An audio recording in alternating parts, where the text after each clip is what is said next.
Et on retrouve tout de suite Bernard Veil avec ses invités dans son émission Parlons Patrimoine. Bonsoir à tous, nous voilà pour une nouvelle émission avec toujours Marika à nos côtés qui va démarrer. Ce soir, elle va nous parler des revenus passifs et en parlant des revenus passifs, ça me rappelle un peu cette émission qu'on avait fait sur le mouvement FIRE qui lui souhaite des revenus passifs pour pouvoir se dégager du travail au quotidien qui permet de vivre. Alors, les revenus passifs, c'est quoi exactement? Qui en veut? Et puis, je vous pose tout de suite ma première question. Est-ce que quand on parle de revenus, on peut vraiment parler de revenus passifs? Parce que même gagner au loto, il faut quand même aller jouer. Est-ce qu'il y a vraiment des revenus qui sont totalement passifs? On va dire, il y en a qui sont moins durs à avoir que d'autres, mais est-ce que c'est vraiment totalement passif? Allez, Ah, je vous laisse nous éclairer et vous avez déjà ma première question en tête. Bonsoir Bernard. C'est une très, très bonne question. On va y parler, on va y parler juste après. Mais donc du coup, qu'est-ce que c'est qu'un revenu passif? Déjà, c'est une rentrée d'argent qui nécessite peu de travail. Donc peu, pas. C'est différent. Et donc, pourquoi on peut en vouloir? Donc, évidemment, il y a le mouvement FIRE dont on avait discuté avant, qui, eux, pour le coup, c'est vraiment pour aller à la retraite de façon précoce et ils ont besoin de ces revenus passifs, bah, justement pour avoir une stabilité financière et pouvoir faire autre chose. Mais il n'y a pas que eux. Au final, on peut en vouloir juste pour bah, pas dépendre 100% de son salaire, puisque bah, on ne sait jamais ce qui peut se passer. On peut vouloir changer de lifestyle, on peut vouloir changer de métier, d'industrie, ce genre de choses. Donc, c'est vraiment voilà, le fait de ne plus dépendre à 100%. C'est aussi possible d'avoir des compléments de revenus. Donc là, je pense à des entrepreneurs qui ont possiblement des revenus un peu en dents de scie, et qui voudraient un peu lisser, du coup avoir, une source de revenus passive qui soit, possiblement, stable, et pour partir à la retraite de façon précoce ou, du voyage ou quoi que ce soit. Ce que j'aime bien, c'est en général, c'est de remettre, du coup, les millionnaires, ils ont en général, en moyenne, 7 sources de revenus et vous, en avez vraiment sans même y penser. Que, bah, la première source de revenus passifs qu'on peut avoir, c'est par exemple des intérêts sur un compte sur livret et donc ça, quand même, il y a pas mal de personnes qui en ont. Hem Et puis après, si on va dans la liste, qui est évidemment pas exhaustive, hein, on peut avoir, bah, des dividendes quand on a des actions, on peut avoir des coupons quand on a des obligations. On peut, si on fait de l'achat et revente, donc on achète, je sais pas moi, un immeuble ou un appartement, on le refait et cetera et on le revend quelques années plus tard, bah, du coup, là, on va avoir une plus-value. Donc c'est la une source alors passive, ça dépend comment c'est géré, mais donc de la plus-value. Hem, on peut aussi acheter un business. Donc encore une fois, si on veut vraiment que ce soit passif, le but c'est pas d'être impliqué dans la gestion du business, mais c'est de placer du coup, certaines personnes à qui on a confiance pour qu'eux, fassent du coup la gestion. Donc c'est une question de bien s'entourer et puis on peut avoir, aussi avec l'immobilier, bah, des revenus passifs, encore une fois à voir s'ils sont vraiment passifs, mais avec des revenus locatifs. Donc si on est la personne qui manage, c'est pas vraiment passif. Si on fait appel à quelqu'un, du coup c'est passif, mais ça a un coût.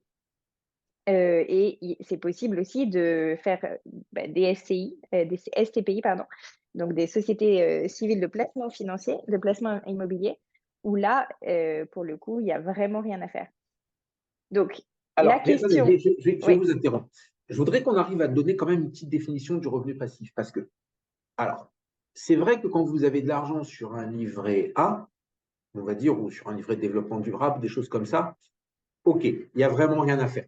C'est-à-dire qu'on a le capital qui est garanti, on a la sécurité de l'État, on a la sécurité interbancaire, le taux, il est fixé par l'État, donc on n'a même pas à négocier un taux avec un organisme privé, on n'a pas à se méfier de savoir si le voisin il n'a pas un peu plus ou si on ne peut pas avoir un peu mieux. Il n'y a pas de concurrence entre les établissements, tout le monde a la même chose. Donc, OK, on se déplace, maintenant on ne se déplace même plus. On fait un virement, on met l'argent sur le compte et après, c'est vraiment passif parce qu'il n'y a rien à faire.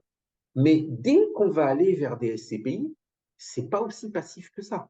D'abord, le choix de la SCPI, ça peut être des semaines et des semaines de réflexion. Ensuite, quand on est dans une SCPI, ce n'est pas extrêmement souple et extrêmement agile une SCPI, mais on peut quand même sortir pour en prendre une autre. Et des fois, on sait tous dans la finance qu'il vaut mieux se couper un doigt qu'un bras et il vaut mieux se couper un bras que la tête. Ça, c'est quelque chose qui est, je ne veux pas dire un théorème, mais c'est presque une règle immuable pour les financiers. Donc, c'est passif dans le sens où on ne va pas travailler, c'est-à-dire qu'on ne va pas se lever tous les matins pour gagner par la besogne, mais ce n'est pas passif dans l'idée où il n'y a rien à faire et c'est surtout pas passif dans l'idée où il n'y a pas à faire. Et la mission de surveillance, si on ne devrait que surveiller ça, c'est déjà du travail. Donc, vous, quand vous dites passif, c'est quoi? C'est absence de travail?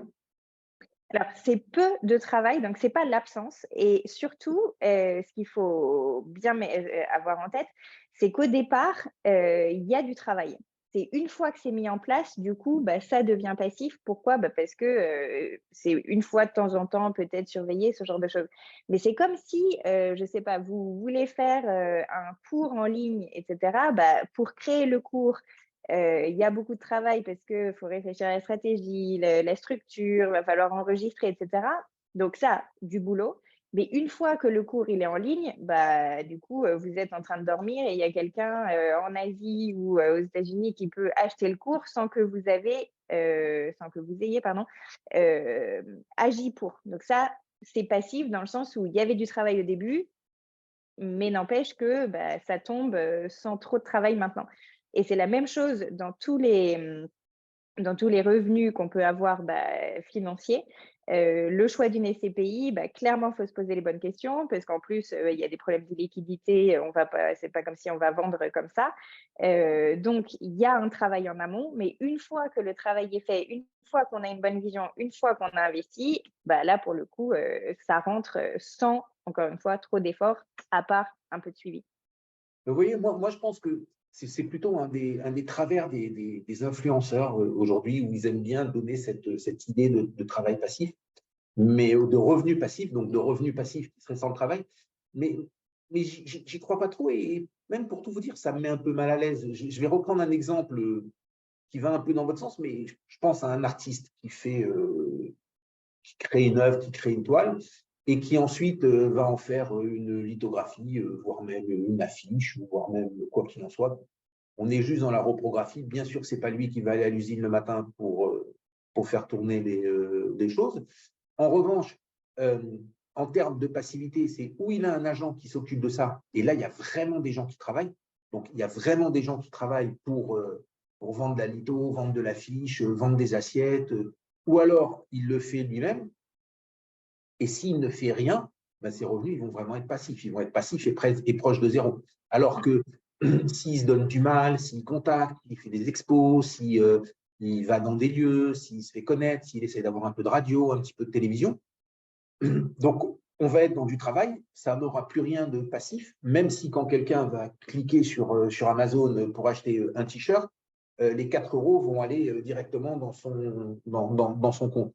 Mais ce que je me demande, et le terrain sur lequel j'ai envie, moi, de vous amener, est-ce que ce n'est pas plutôt une mode du moment avec ces influenceurs qui ont essayé de vendre des programmes, qui ont essayé de vendre des formations, des tutos sur Internet en disant tu t'enrichiras jamais en travaillant, si tu veux t'enrichir, c'est avec l'argent des autres, vois ma vidéo, 15 minutes, et pour l'instant, je t'offre l'avant-première. Est-ce que ce n'est pas ça qui est en train d'un peu déranger la société? Vous voyez, vous-même, vous faites des enregistrements, des choses comme ça, donc vous avez des podcasts, vous avez des choses comme ça, mais enfin, vous savez mieux que quiconque que sans travail, il n'y a personne qui va les lire et personne ne va les écouter, et qu'il faut les pousser sans arrêt. Donc, que ce soit vous ou un de vos employés, ça revient un peu au même. Il y a du travail et le revenu, il n'est pas passif. Il peut être passif de votre propre travail, mais j'ai du mal à imaginer un revenu passif, à part quelques rares exceptions, allez, une obligation du Trésor sur 30 ans, et là, ma foi, voilà. Non, mais Alors, il faut quand même la choisir, cette obligation. Donc, il y a quand même le travail en amont. d'accord, mais une fois Pareil, qu'on a choisi, oui. si on a une obligation du Trésor américain ou même du Trésor français sur, voilà, ou de la BCE, ben, on se dit que ça va tomber, que c'est sûr et que, à part changer son fusil d'épaule, il n'y a rien à faire. C'est-à-dire, une fois qu'on a donné son RIB, que tout est inscrit, que tout est fait au début, ben, il n'y a rien à faire sauf changer son fusil d'épaule. Et là encore, on va être d'accord, c'est que pour changer son fusil d'épaule, il faut avoir de la data. Pour avoir de la data, il faut passer un petit peu de temps à emmagasiner cette data, un peu de temps à réfléchir, un peu de temps à synthétiser, un peu de temps à analyser. Et j'ai envie de vous dire, tous les 6 mois, tous les ans, tous les 3 ans, on dit oui, je continue ou non, je ne continue pas. Mais voilà. Donc, ce côté passif, il me met un petit peu mal à l'aise et je me demande si ce n'est pas un phénomène de mode et un phénomène apporté par des influenceurs qui, eux, n'étaient pas passifs et ne pensaient qu'à une chose, c'était le plus activement du monde, allez prendre votre argent. Non, bah, clairement, ça dépend. Donc, j'ai dit peu de travail, donc ça dépend comment on définit le peu. Et enfin, tous les réseaux sociaux qui disent on peut s'enrichir facilement, etc., sans boulot, enfin, c'est souvent des scams, donc c'est pas nécessairement le sujet.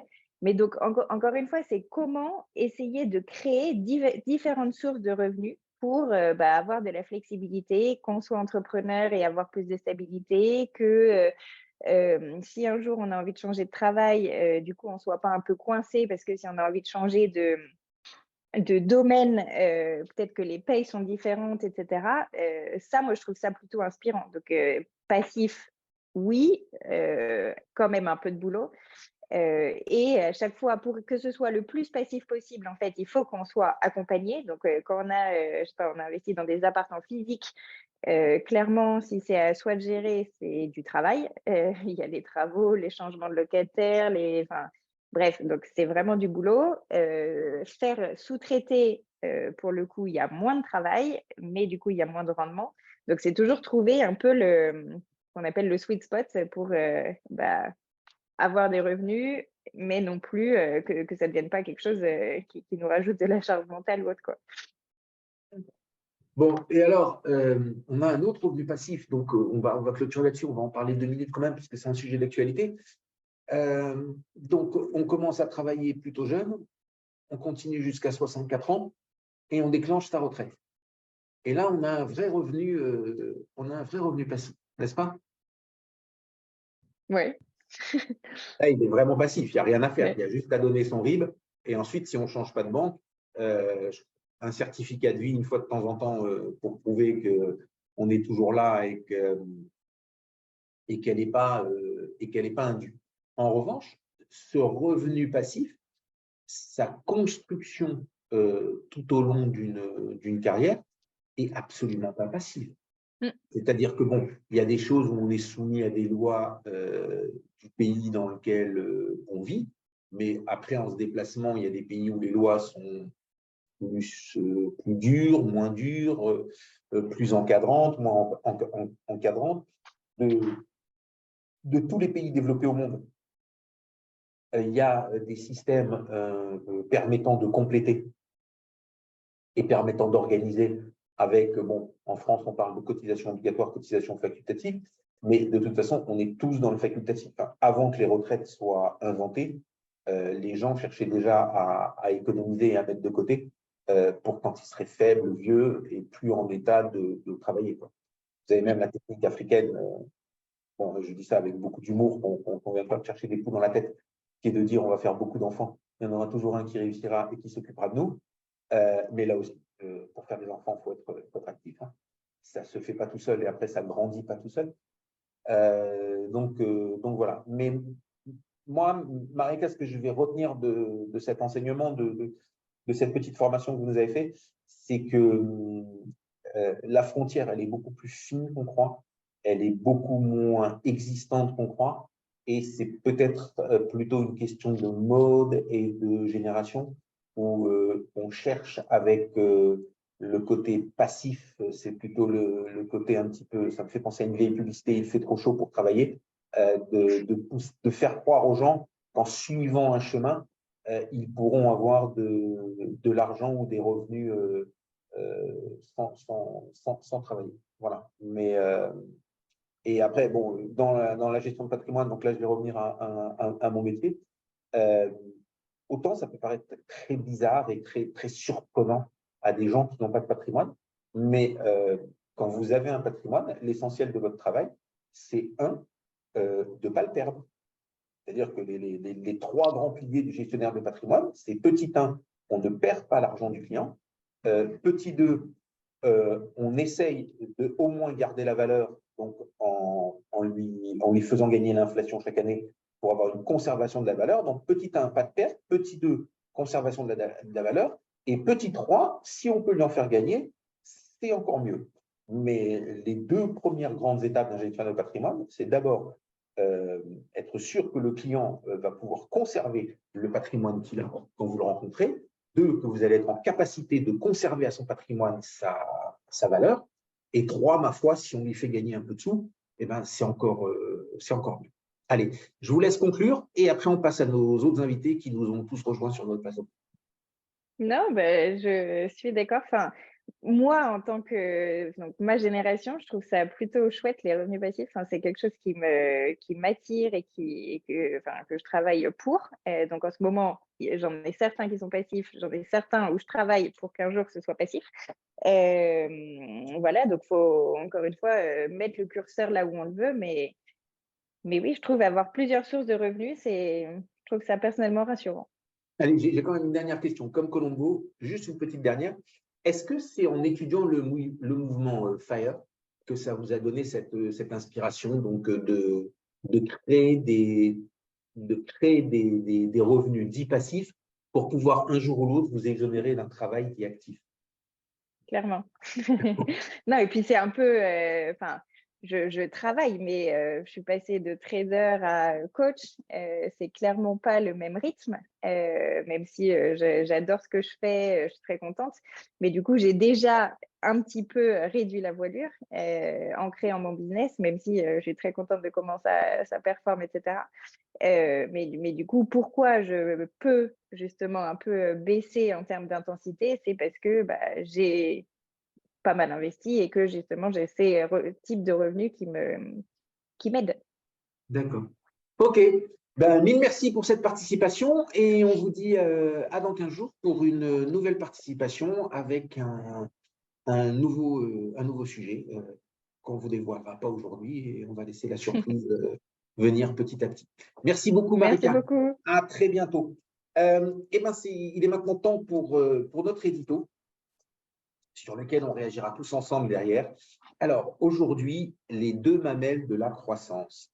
François Ier disait que Paris et Lyon étaient les deux mamelles de la France. La citation a petit évolué pour dire que ce sont l'industrie et l'agriculture qui nourrissent la France. Demain, si ce n'est pas déjà aujourd'hui, les deux mamelles du grand cycle de croissance qui s'ouvrent sont la transition énergétique au sens large et l'intelligence artificielle.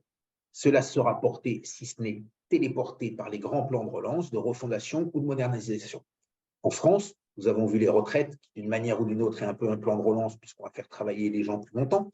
Nous allons voir l'emploi, où là aussi, on va essayer de mettre plus de personnes en emploi, donc c'est aussi une manière de relancer. Et les nouvelles lois sur l'immigration qui finiront par venir vont en décevoir plus d'un quand ils verront la porte ouverte aux travailleurs dont nous avons besoin. Le roi de tous les plans, l'empereur du moment, est bien entendu l'IRA, l'Inflation Réduction Act aux États-Unis, qui fait la part belle à la transition énergétique. Il y a en conséquence de fortes chances que nous ayons un ralentissement en fin d'année, ce que les initiés appellent un soft landing, pour repartir de plus belle, porté par ces deux mamelles. Il y a juste un hic. L'argent est devenu trop cher et va se raréfier. Pousser la croissance de l'IA qui demande encore beaucoup de recherche et peut mettre du temps pour un retour sur investissement. Seuls les GAFAM ont les poches pleines et c'est donc par eux que cela passera. C'est sans doute une des raisons de leur hausse depuis le début de l'année. Du côté de l'énergie, l'argent viendra des États, donc nos limites, ou presque. Ils nous ont montré ce qu'ils étaient capables de faire entre le Covid, la guerre, enfin toutes les injections qu'on a vues dernièrement. Et comme toujours, l'innovation est plus liée à l'argent que l'on investit qu'à n'importe quel autre curseur. Et c'est aux US que l'argent coule le plus facilement. En conclusion, les marchés ne baisseront pas, en tout cas pas beaucoup, sauf surprise exogène. C'est encore la croissance qui nous portera, cette fois-ci au travers de l'énergie et de l'intelligence artificielle. Et même si les actions américaines sont déjà plus chères, elles vont le rester et peut-être même creuser le fossé. Les points sur lesquels j'aimerais voir nos invités réagir sont les suivants. Partagez-vous mon avis sur ce grand cycle de croissance qui s'annonce? Les GAFAM sont à surveiller de près et ils vont être les grands gagnants de l'IA. Et ce ne sera pas de nouvelles sociétés qui émergeront. Et le troisième point, et c'est encore aux USA que tout, allez, je change un petit peu, ou presque, se passera. Et voilà. Alors, comme d'habitude, c'est Cyriac Dayan de Sanso qui va commencer à répondre. Donc, l'édito est dense. Les 3 questions, même si elles sont rapides, sont denses aussi. Et comme on voudrait faire circuler la parole, concentrez-vous sur 1 ou 2 questions, donnez un avis court et on passera à quelqu'un d'autre pour revenir à vous après. Ok, très bien. Je pense que je vais commencer sur la dernière question, la place des États-Unis dans ce grand chamboulement qui est en train de se mettre en place. Je pense en effet que malheureusement pour la zone euro et l'Europe, on va de nouveau être en retard sur le sujet. Alors il y a des investissements qui sont faits, mais en proportion de ce qui est fait par les grandes entreprises américaines techno qui ont déjà de l'avance, on est loin derrière et je suis pas certain et je crains en tout cas qu'on ne les rattrape pas ou très difficilement.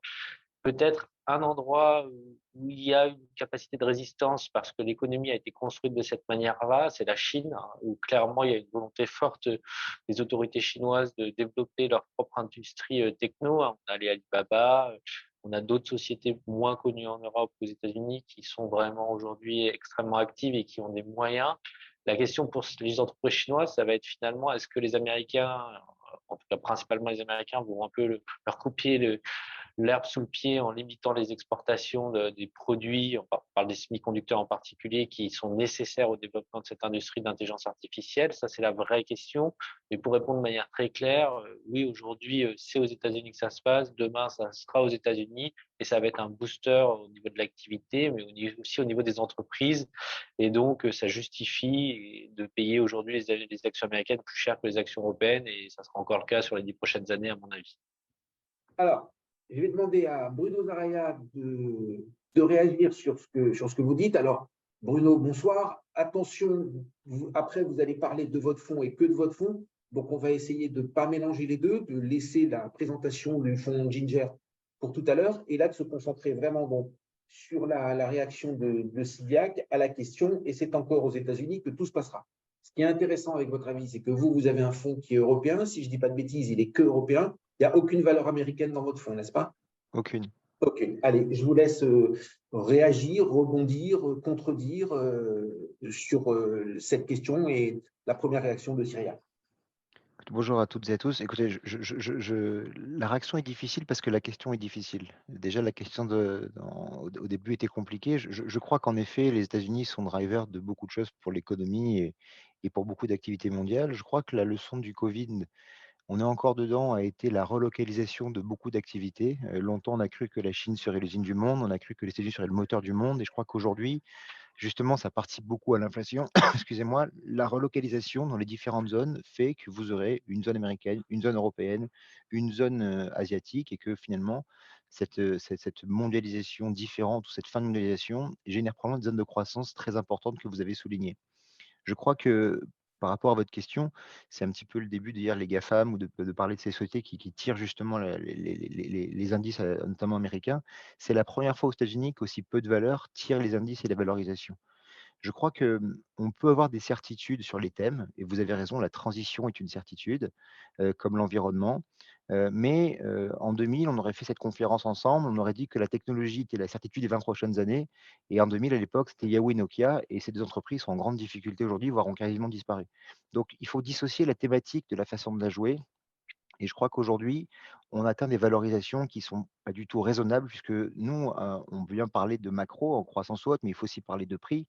Je crois que longtemps, on pensait qu'il y aurait un match aux États-Unis entre AMD et Intel et finalement, c'est Nvidia, une société qui fait des cartes graphiques qui arrivent dans le peloton et qui dépasse tout le monde avec des valorisations que personne ne comprend et qui sont évidemment complètement hallucinantes. Donc je crois qu'il y a des éléments à prendre en considération, que quand on voit Facebook qui prend ce virage, il y a déjà, qui s'appelle maintenant Meta, qui prend ce virage d'intelligence artificielle il y a déjà 2-3 ans, ça coûte énormément d'investissement. Je pense que la thématique, évidemment, sera la bonne. Pour la jouer et avec certitude sur l'entreprise, c'est beaucoup plus compliqué. Nous, vous savez qu'on fonctionne par rapport à des risques. On dit qu'aujourd'hui, vous parlez de croissance. Moi, je suis content qu'on parle de ça parce que depuis 5 ans, on alterne 6 mois à parler de récession et 6 mois à parler de croissance. Et pour parler de ralentissement, C'est bien qu'on parle de quelque chose. je suis bien d'accord avec vous, mais ça montre bien aussi l'approche des investisseurs et la crainte qu'il y a depuis des années. On se serait vu il y a un an ensemble ici avec l'arrêt du gaz en Europe, on n'aurait parlé que de récession, d'incapacité à chauffer l'hiver, d'incapacité à produire, et on se rend compte que, vu la façon dont est traitée l'information, on a tendance à essayer d'excéder les peurs, de les rendre beaucoup plus présentes et de ne jamais parler des côtés rassurants. Et je trouve que pour revenir à la question sur les États-Unis, aujourd'hui, on a déjà vu des marchés, je crois qu'en 2007 notamment c'était le cas, mais où le marché américain pouvait souffrir avec un marché européen qui surperformait. Aujourd'hui, je crois qu'on a des valorisations qui sont très différentes en Europe aux États-Unis. Il y a des décotes qui sont très fortes et c'est vrai que nous, on s'attache évidemment au prix des actifs et au prix des choses. Et c'est vrai qu'aujourd'hui en Europe, on a un peu plus d'idées qu'aux États-Unis, même si on n'investit pas, aux États-Unis, mais on a comme une vision sur et le marché et les valeurs. Et on voit qu'il y a des décalages qui sont aujourd'hui, selon nous, pas complètement normaux entre les valeurs, mais ça, on pourra en parler plus tard et ça peut Allez, je s'expliquer. vais vous interrompre, Bruno, et on va passer à Maël. Donc Maël, et on reste exactement dans la même ligne. Donc la réaction, c'est à la question, et c'est encore aux USA que tout se passera. Vous avez entendu le point de vue de Cyriac, vous avez entendu le point de vue de Bruno. Dans ce qu'a dit Bruno, il y a quelque chose que j'ai envie de relever. Donc il parlait dans les années 2000 de Yahoo, de Nokia. J'ai envie de dire qu'aujourd'hui, il y a peut-être quelque chose qui a changé, c'est que quand les GAFAM sont arrivés, quand on a commencé à les appeler les GAFAM, une des vraies raisons pour lesquelles on les a appelés les GAFAM, c'était cette capacité exceptionnelle, extraordinaire et jamais vue à créer du cash, et à créer de l'argent et à en faire voilà, on lisait dans la presse que certains avaient plus de PIB que certains États, que d'autres avaient des réserves, que certains empruntaient moins cher que le Trésor américain du fait de la qualité de leur bilan et de l'excès. Donc, est-ce que ce n'est pas un changement? Oui, non, j'en sais rien, c'est vous qui allez nous le dire. Allez, Maël, on vous écoute. Bonjour.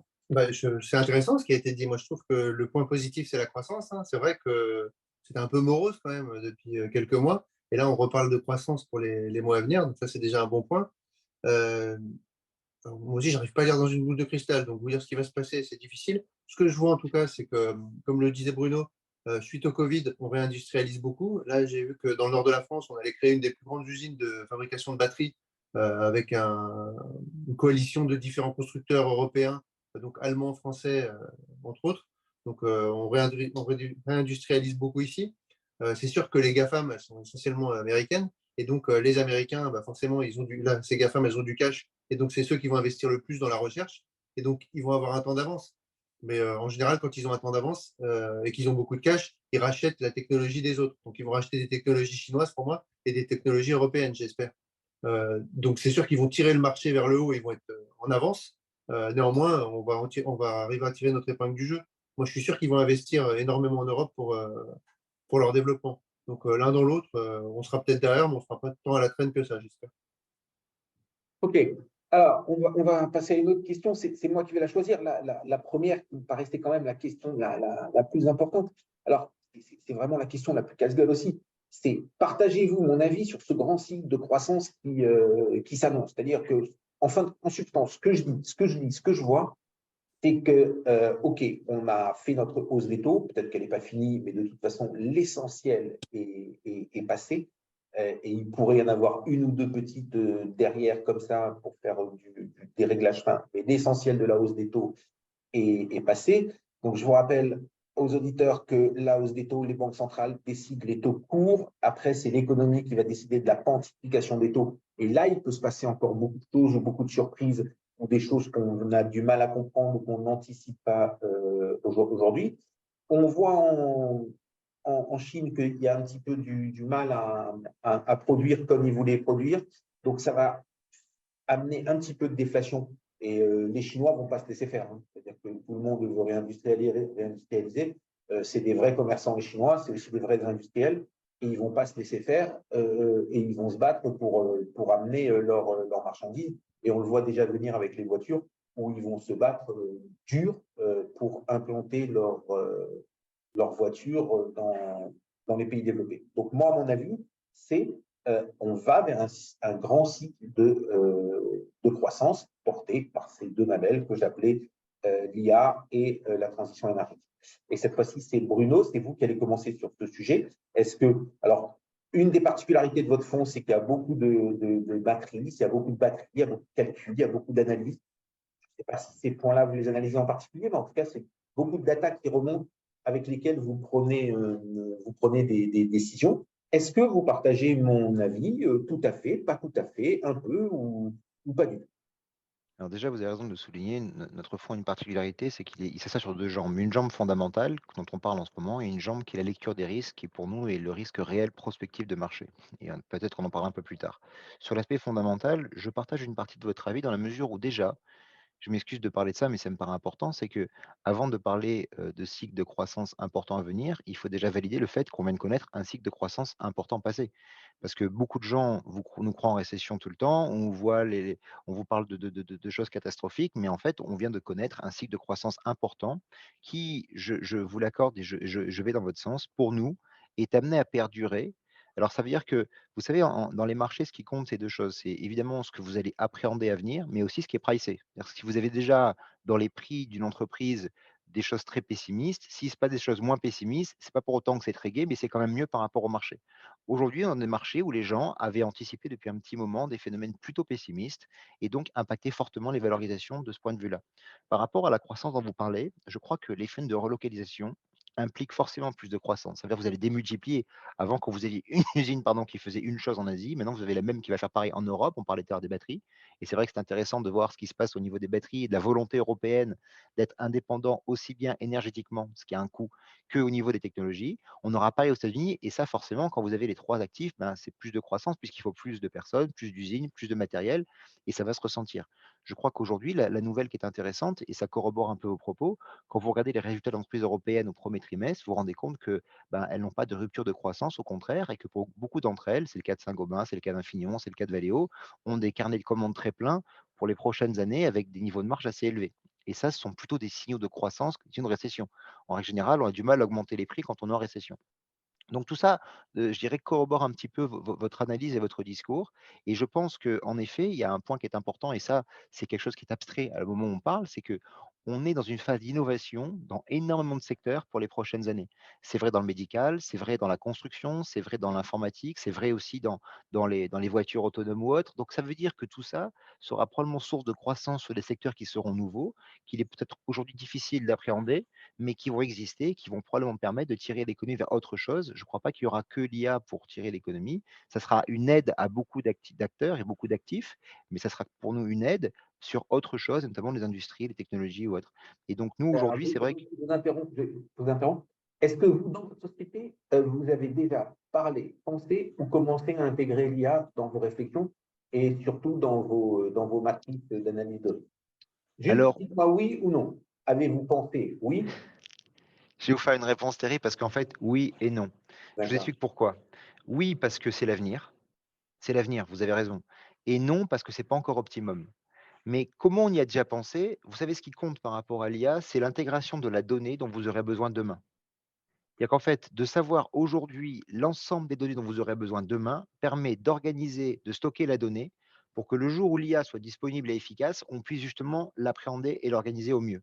Aujourd'hui, il y a énormément d'avancées qui ont été faites, mais l'IA pour nous n'est pas encore optimum optimisée, qui permettrait de travailler mieux dans ce que l'on fait. Peut-être demain, peut-être après-demain, je ne sais pas. Alors là aussi, je vais vous interrompre.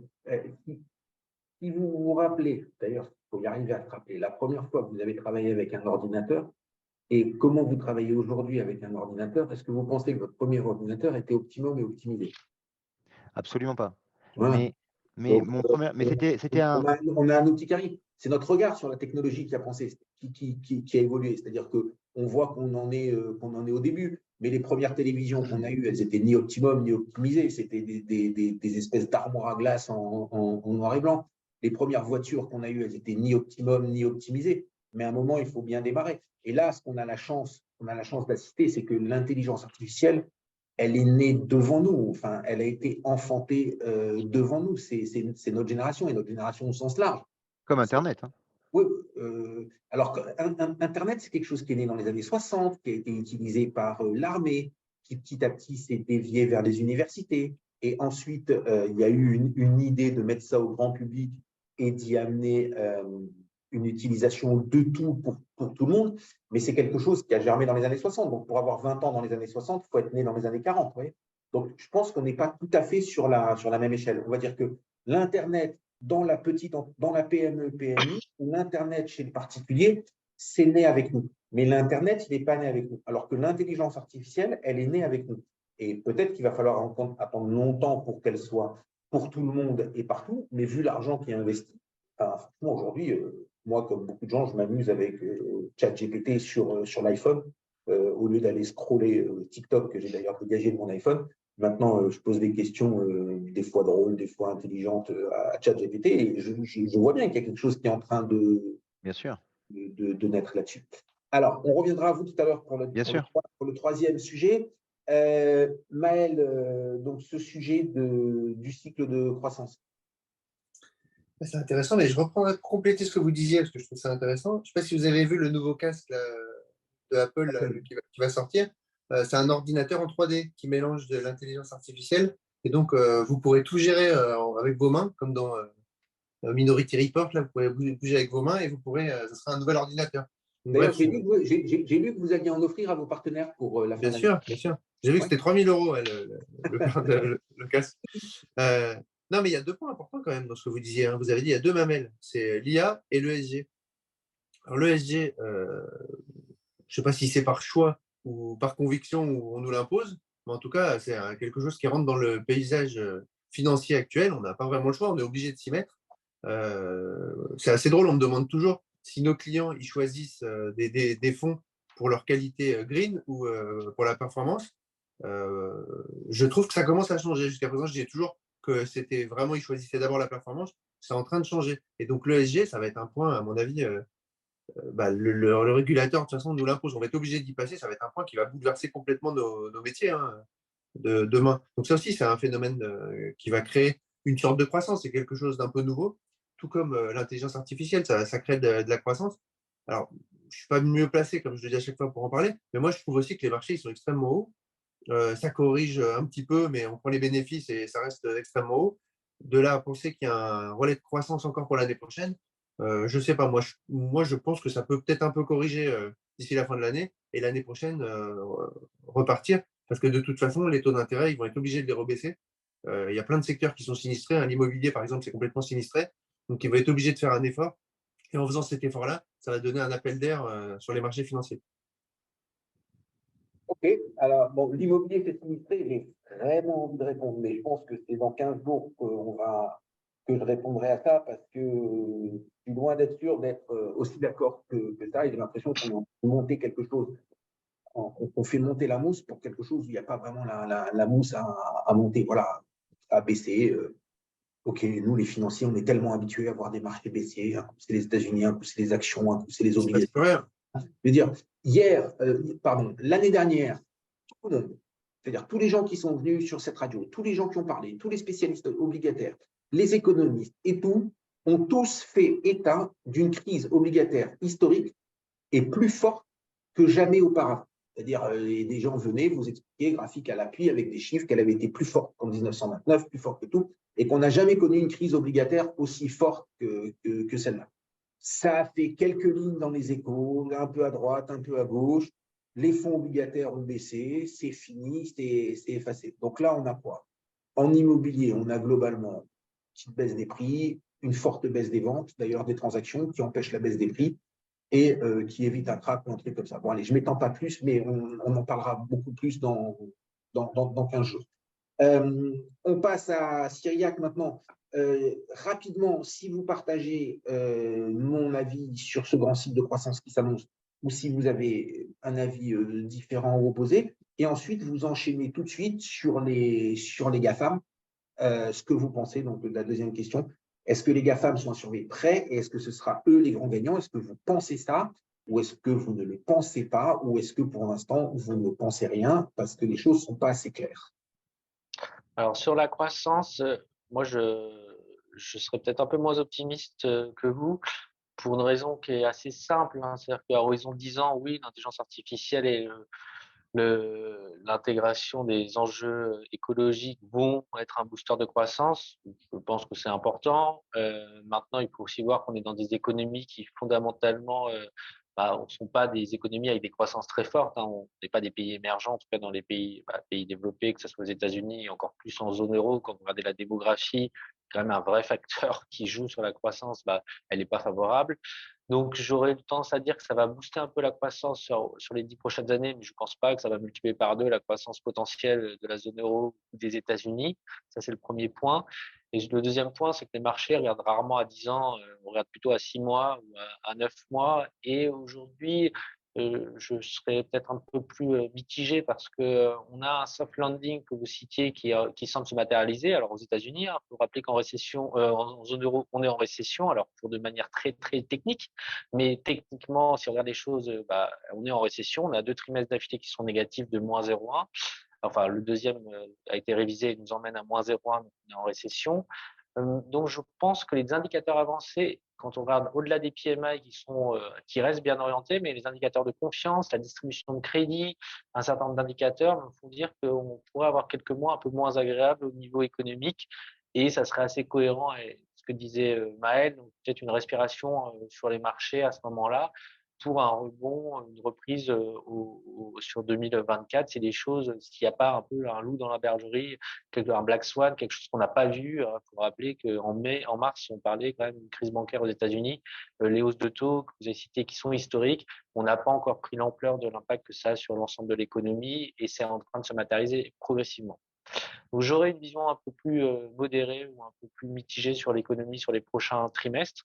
Et pour répondre à votre deuxième question sur les GAFAM, j'ai déjà en partie répondu. Pour moi, oui, ça sera les gagnants. C'est ces boîtes-là et c'est ce que salue le marché. Alors, il y en aura sûrement une ou deux qui vont apparaître et qui vont vraiment prendre une partie du gâteau, mais ça sera de manière assez limitée. Je pense que les investissements sont tels que pour arriver et finalement renverser la table aujourd'hui dans ce secteur de l'intelligence artificielle, ça me paraît très compliqué. Et si je dois m'exposer à cette thématique, j'ai plutôt envie de jouer à la fois les grandes entreprises, donc les GAFAM, mais également, et je trouve intéressant, un peu ceux qui vendent les pioches aux chercheurs d'or. C'est un peu la même chose sur l'intelligence artificielle.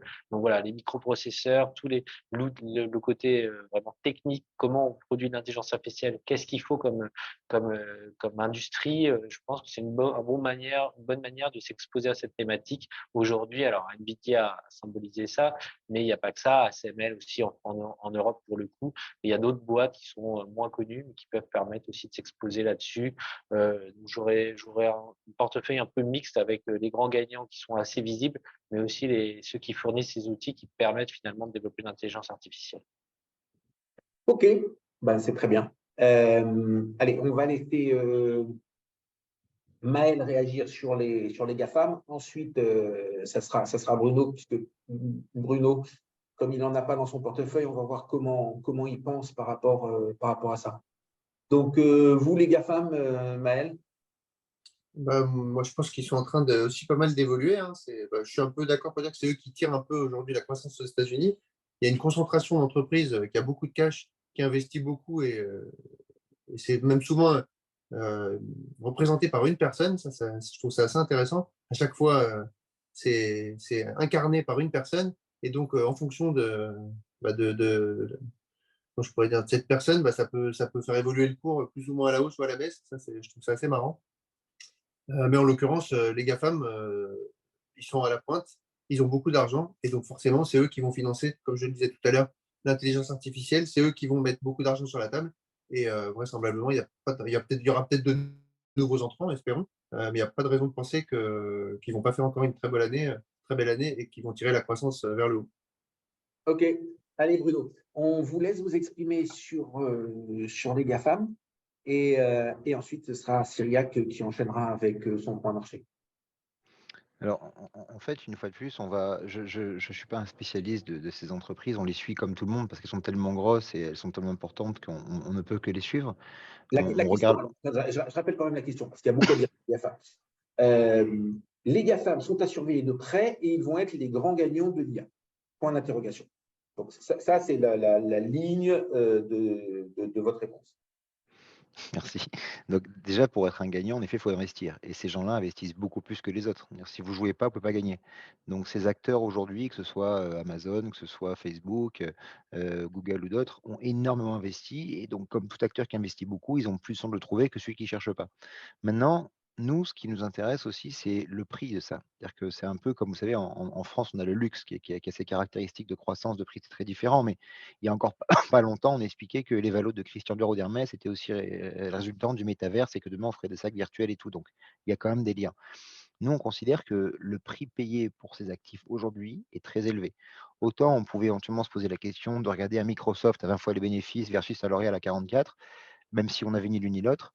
Autant, c'est vrai que sur l'évaluation de Facebook, qui pourtant a beaucoup souffert l'année dernière et qui a eu un retour incroyable cette année, ou de Google ou autres, les business models sont beaucoup moins clairs que par le passé. Quand vous êtes un investisseur, c'est quand même ce que vous regardez. Quel est votre business model? Quelle sera sa rentabilité et quel est son prix aujourd'hui? On a bien compris ce qu'ils voulaient faire en termes d'investissement. Ça, je crois que tout le monde a bien compris, communique suffisamment dessus. On n'a pas encore exactement compris l'impact sur le business model actuel. Et d'ailleurs, Facebook, enfin, je trouve que Metaver, la direction a été très courageuse parce qu'ils ont fait très en amont des autres beaucoup d'investissements. Ça leur a beaucoup coûté dans leur communication, dans leurs résultats et dans les faveurs du marché, ce qui est moins le cas cette année. Mais je crois que à la réponse, est-ce que ce seront des acteurs clés demain? La réponse est oui. Est-ce que ce sera des acteurs clés dans l'IE, pardon? La réponse est oui aussi, vous avez raison. Après, est-ce que c'est pour autant qu'il faille investir? Nous, on n'est pas on suit pas ces valeurs-là aujourd'hui et on n'est pas investi dedans, mais on regarde les prix et les prix nous paraissent un peu déraisonnables. D'accord. Mais est-ce que, alors juste une petite réflexion et après on passe à rien. Est-ce que c'est pas le sens de la bourse d'avoir des prix déraisonnables? Parce qu'en fin de Bah, compte, je crois d'ailleurs que c'est un jour vous qui avez fait un peu une conférence, une thématique là-dessus, en disant que sur l'efficience des marchés ou la non-efficience des marchés. vous avez complètement raison. C'est-à-dire qu'en fait, c'est le sens de la bourse, d'avoir continuellement des valeurs pas chères et des valeurs chères. Si la bourse était efficiente, on n'aurait pas beaucoup d'activités à faire, nous, gérants d'actifs. C'est d'ailleurs pour ça qu'on est là, c'est pour essayer de capter des inefficiences. Mais ça veut aussi dire que parfois, votre discipline de travail, votre processus vous empêche d'aller vers des valeurs qui ont atteint des prix qui sont inexplicables. Et inversement, parfois, vous tenez face à des valeurs dont personne ne veut et vous les gardez parce qu'il y a une logique d'investissement sur plusieurs années qui permettent normalement de gagner de l'argent avec ces dossiers-là. Mais l'histoire de la bourse, c'est aussi les excès. Quand vous avez Nvidia qui se paye 200 fois les bénéfices, vous savez c'est comme 2000, voilà, en 2000, pendant quelques jours, une valeur américaine s'était payée aussi, 150 fois les bénéfices. Ça a duré à peu près 3 semaines, je crois. Comme France Télécom s'est payé 240 €, comme Alcatel se payait 100 et Vivendi 100.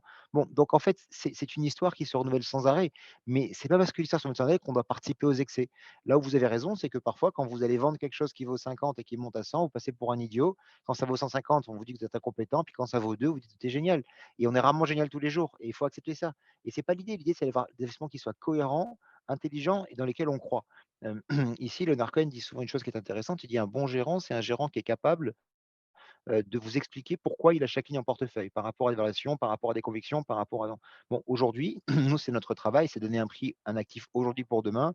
Et il est plus difficile de donner un prix aujourd'hui pour demain à Amazon et à Meta qui ont des business models très clairs, mais qui ont des investissements très importants dont on connaît mal demain les impacts et sur les marges et sur les business models. Allez, merci beaucoup. Merci. Cyriac, si vous Bonne voulez journée. conclure un peu tout ce que vous avez entendu et dire une phrase ou deux, elle est la bienvenue. Et après, vous enchaînez quand vous voulez avec votre point marché. Ok, merci. Non, j'avais rien à ajouter. Je trouve que c'était assez clair la discussion. On voit il y a des certitudes, mais que le chemin pour atteindre la fin de l'histoire est quand même assez inconnu, la manière dont on va y arriver. Mais le fait que ça va être un game changer fondamental, ça c'est clairement partagé par tous, et je pense que c'est quand même le plus important. Alors, je vais revenir sur des aspects beaucoup plus proches, sur les différentes données économiques, le point marché. Alors, comme souvent, je vais commencer par une approche plutôt géographique et commencer par la première économie du monde, donc les États-Unis. On a aujourd'hui en fait des facteurs qui sont assez opposés, et c'est pour ça que finalement sur la question du soft landing, on peut avoir une vision assez opposée en fonction des arguments qu'on regarde. Le point le plus important, c'est globalement que la Fed est en train de terminer son mouvement de hausse de taux. Nous, on n'anticipe pas une hausse de taux durant la réunion de mercredi. Il n'en reste pas moins qu'elle y en aura peut-être une autre en juillet, mais c'est vraiment la queue de la comète, j'ai envie de dire.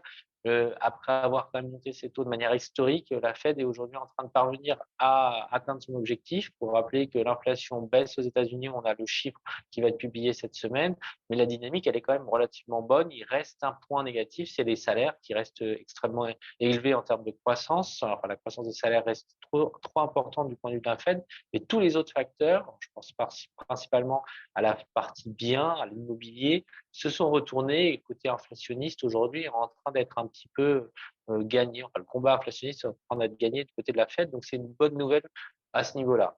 Ce qui est une moins bonne nouvelle, c'est que ça aura un coût et que ce coût, on l'a certainement encore pas pleinement vu. Hein. C'est ce dont je parlais, ces fameuses conditions financières qui sont quand même dégradées significativement.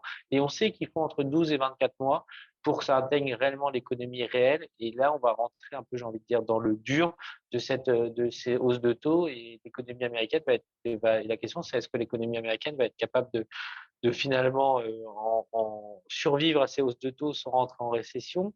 Je pense que le débat aujourd'hui, il est assez technique, soft landing ou récession light. La vraie question, c'est est-ce qu'on peut avoir une récession dure, c'est-à-dire une récession comme en 2008. De mon point de vue, je ne le crois pas. Mais on peut peut-être avoir un peu plus de mauvaises surprises que ce qu'on anticipe aujourd'hui, où finalement le scénario de soft landing est en train vraiment de prendre le pas. Et de mon point de vue, il y a quand même eu, si vous regardez au niveau du consommateur américain, il a beaucoup puisé dans son épargne. Les dernières données le montrent encore. Et donc ça, c'est quand même un facteur un peu inquiétant. Et je rajouterai un deuxième facteur inquiétant, c'est quand vous regardez l'industrie, on parlait tout à l'heure de la réindustrialisation, si vous regardez la différence entre les services et l'industrie aujourd'hui aux États-Unis, les services tournent à plein régime, mais l'industrie va pas bien du tout. Et en général, c'est quand même un indicateur qui est un petit peu plus avancé que le reste de l'économie. Donc, je ne serais pas surpris qu'au niveau des États-Unis, on ait quelques mauvaises surprises. Et c'est d'ailleurs un peu ce qu'on voit sur le marché action. On le citait, hein, si vous retraitez des quelques GAFAM d'une dizaine de grandes entreprises aux États-Unis, vous avez une croissance des actions américaines depuis le début de l'année qui est à zéro, voire légèrement négative. Donc c'est vraiment, il ne faut pas se tromper. Hein, aujourd'hui, le marché salue vraiment quelques entreprises et l'ensemble de l'économie américaine n'est pas en plein boom comme on pourrait l'espérer. Alors ça va sûrement revenir à un moment donné, mais entre-temps, voilà, sur les prochains trimestres ou les prochains mois en tout cas, aux États-Unis, il y a un peu plus d'inquiétude, je trouve, dans les dernières données économiques qui ont été publiées. Du côté de la zone euro, comme je disais, on est en récession. Alors, faut le rappeler, hein, parce que c'est vrai qu'on a été surpris très positivement par l'activité en Europe et en zone euro en particulier, parce qu'on attendait la fin du monde avec ce gaz qui a été multiplié par une 10 quasiment. On est monté à quasiment 300, un peu plus de 300 même. Aujourd'hui, il cote aux alentours de 30-40, donc divisé par 10. Et donc ça, c'est la vraie bonne nouvelle. Si on vous avait dit février 2022 qu'on aurait une récession de moins 0,1 enfin, sur le premier trimestre, on aurait tout signé. C'est plutôt des bonnes nouvelles en absolu parce qu'il n'y a pas une catastrophe, mais on voit que l'Allemagne commence vraiment à avoir des problèmes de fond, que les pays qui vont bien, c'est plutôt des pays liés au tourisme. Alors, je pense à l'Italie, à l'Espagne en particulier, même la France se porte plutôt correctement. Mais la zone euro n'est pas non plus aujourd'hui en plein boom. Et je pense qu'on pourrait aussi avoir quelques surprises un peu moins positives, surtout que, à l'inverse de la Fed, la BCE, pour l'instant, continue à nous marteler des hausses de taux. Alors, encore au moins deux, je pense, de 25 BP. Et donc, la fin des hausses de taux en zone euro, elle est certainement dans un peu plus longtemps que du côté de la Fed. Et donc, je trouve que le news flow en zone euro, il est un peu moins favorable. Un point positif, c'est pour ça que je contrebalance et que je dis que la vision est aujourd'hui un peu plus, on va dire, équilibrée, c'est la croissance des bénéfices. Hein, on le citait tout à l'heure, en zone euro qui est excellente. Hein, on est sur le stock 600. Alors l'Europe a sur une croissance des bénéfices sur le Q1 de plus de 9%. C'est quand même un très bon chiffre. Et donc les entreprises continuent à être capables de passer des hausses de prix malgré l'environnement économique qui n'est pas extraordinairement favorable. Maintenant, combien de temps ça dure On voit qu'aujourd'hui, il y a des débats sur les marges. Et donc, de notre point de vue, les prochains mois sont peut-être un peu moins favorables sur les actions européennes. Je terminerai sur la Chine. La Chine, c'est un peu la déception pour le coup, parce que on attendait peut-être une reprise un peu plus forte, quelque chose de plus puissant, parce que la réouverture de l'économie après 3 ans d'une économie fermée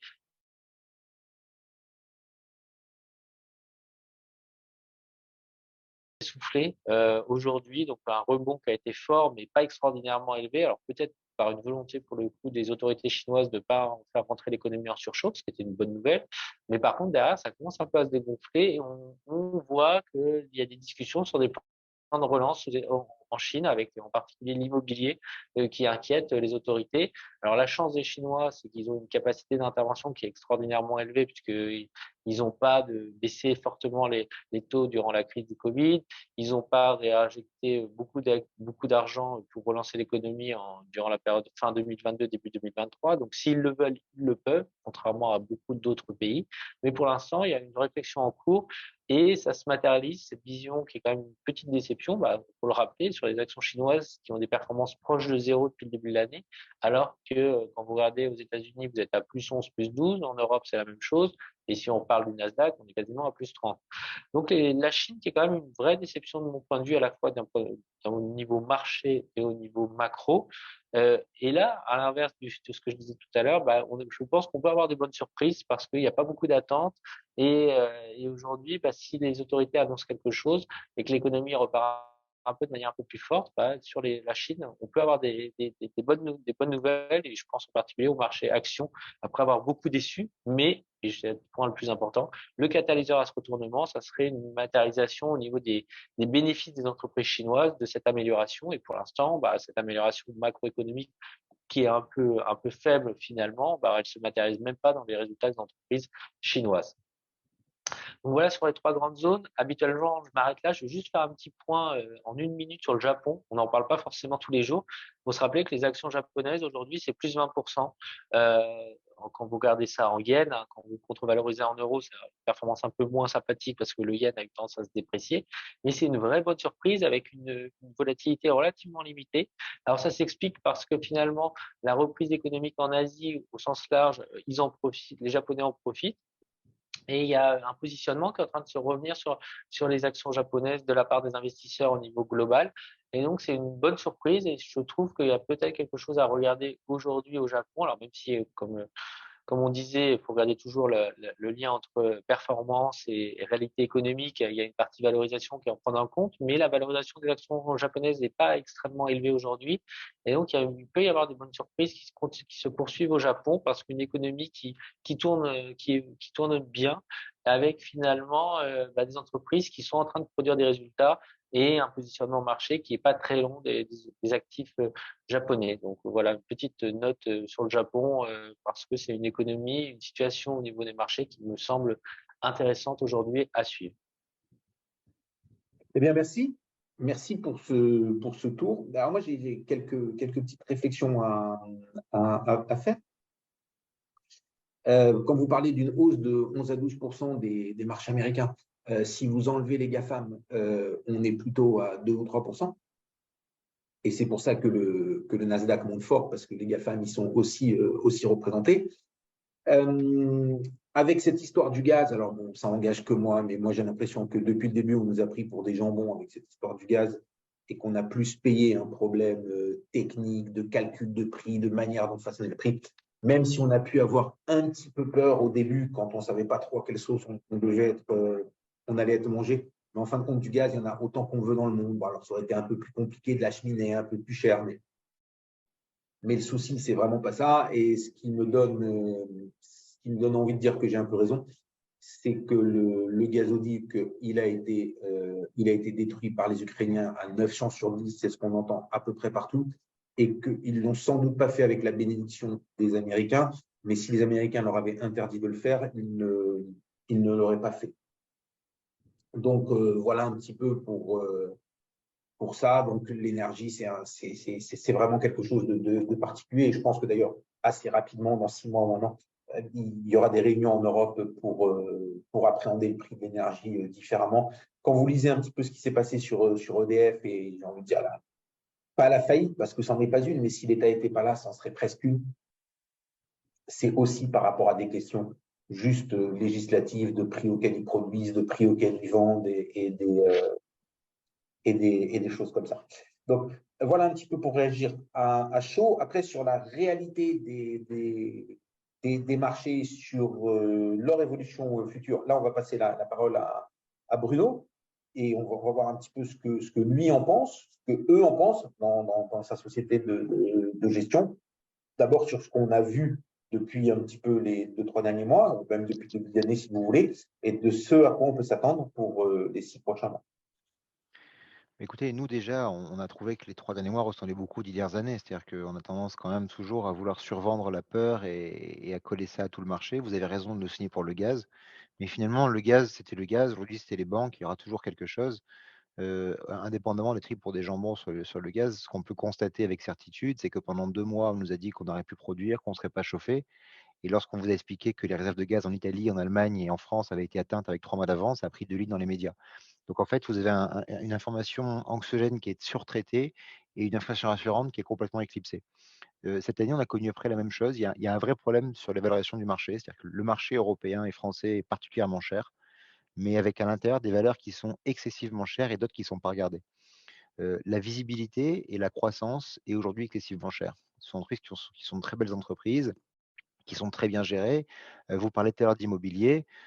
Si vous avez un appartement en plein centre de Lisbonne, qui se paye 350 000 € le mètre carré, on a beau être en plein centre très bien placé, ça va paraître très cher. Bon, ces valeurs aujourd'hui se payent 350 000 € le mètre carré. Et en fait, elles ne sont pas achetées pour ce qu'elles sont, elles sont achetées pour le côté protecteur ou pour le côté refuge. D'ailleurs, la surperformance des valeurs de croissance en Europe, elle s'est faite pendant la crise bancaire. Ça me permet d'aborder le thème de la crise bancaire puisque vous avez eu là aussi une peur qui a été survendue. L'ensemble des médias, qu'ils soient presse, papier, journaux télévisés, radio haute, vous ont expliqué qu'on retrouvait une crise financière à quelques semaines. Sur le cas d'SVB, dont tout le monde connaissait la difficulté déjà depuis plusieurs mois, il y avait qu'à regarder le cours de bourse, idem pour Crédit Suisse. Et finalement, ça a contaminé tout le secteur européen bancaire. Et vous avez aujourd'hui des BNP, des Sociétés Générales qui sont à des niveaux de prix qui ont rarement été aussi bas. Pour vous donner un exemple, BNP Paribas, entre ses rachats d'actions et son dividende, d'ici la fin d'année, ça représente 15% de la capitale boursière. Une valeur comme ArcelorMittal, sur les 3 dernières années, c'est 30% du capital racheté par la famille. Il y a comme ça beaucoup d'éléments qui sont rassurants sur les entreprises assez peu détenues. Et donc, nous, on croit qu'on va avoir dans les prochains mois, alors nous, sur l'aspect risque, vous le savez qu'on le suit beaucoup, de 0 à 5, on est toujours proche de 0, donc il n'y a pas de risque particulier dans le marché alors que je vous parle. On pense que les taux devraient continuer de monter un tout petit peu. Il y a un vrai quiproquo selon nous sur les taux, c'est-à-dire que les gens on dit toujours que les taux, ce sont les taux courts, plus l'inflation, plus prime de risque, plus la croissance. Aujourd'hui, vous vous rendez bien compte que les taux ne devraient pas être à 3,2 ou ils n'auraient jamais dû être à 3 il y a quelques semaines. Donc en fait, ils sont toujours administrés par les banquiers centraux, c'est une bonne chose.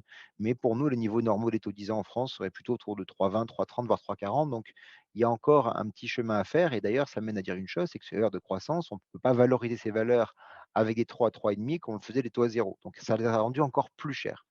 Et dans cet univers, nous, on croit que la croissance ne va pas s'écrouler.